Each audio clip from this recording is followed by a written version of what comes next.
আমার বাড়ি হচ্ছে জগৎপুর। আমি এই মুহূর্তে দেশের বাইরে, মরলে একসাথে পরিবারের সাথে, দেশের মানুষের সাথে, গ্রামের মানুষের সাথে একসাথে মারা যাইতাম, তাও ভালো ছিল। এখানে আরো বেশি কষ্ট হইতেছে। আমার বাড়ি জগৎপুরের নতুন বসিরহাটের পূর্ব পাশে মৌরি নদীর পার।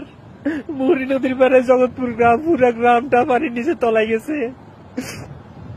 চারিদিকের পানি অলরেডি জগৎপুরে সবকিছু ডুবে গেছে। আমাদের এলাকার দোতলা বাড়ি পর্যন্ত ডুবে গেছে। স্কুল কলেজ, স্কুলের ভিতরে যারা যারা অবস্থান করতেছিল তারা অলরেডি কান্নাকাটি শুরু করছে। দোতলা থেকে 3 তলা ছাদের উপরে চলে গেছে। এর মাঝে আবার প্রচুর পরিমাণে বৃষ্টি হইতেছে। পুরো দেশবাসীর কাছে একটা আবদার করছি, আল্লাহ পুরো দেশবাসী আমাদেরকে বাঁচান, আমাদের ফেনী জেলার মানুষদেরকে বাঁচান।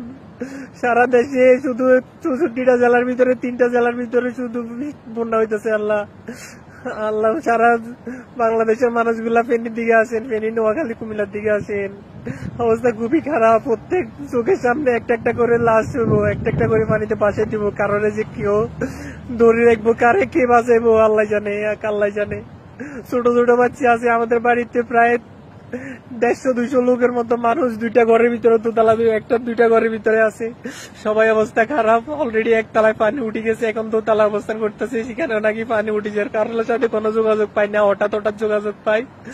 আমাদের গ্রামকে বাঁচান, আমাদের ফুলগাজী, পরশুরাম, পুরা ফেনী জেলাকে বাঁচান। আমি সারা বাংলাদেশের মানুষদের কাছে হাত জোর করতেছি, আল্লাহ সবার আপনাদের পা ছুঁয়ে বলতেছি, আল্লাহ আপনি আরো সবাই আমাদেরকে বাঁচান।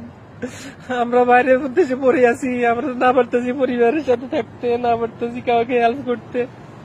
মনে হইতেছে কোন গলার ভর্তি ছুরি দিয়ে দিছে আমাদের কাছে, এমন মনে হইতেছে। আমাদের পরিবারকে বাঁচান, আমাদের পরিবারকে বাঁচান, জগৎপুরকে বাঁচান, ফুলগাজী সবাইকে রক্ষা করুন আল্লাহ। আমাদের নদীর পারে জগৎপুরের দিকে সবচেয়ে বেশি অবস্থা খারাপ, জগৎপুরের দক্ষিণ পাশে অবস্থা বেশি খারাপ। আমাদেরকে বাঁচান। সারা বাংলাদেশের মানুষ আসেন,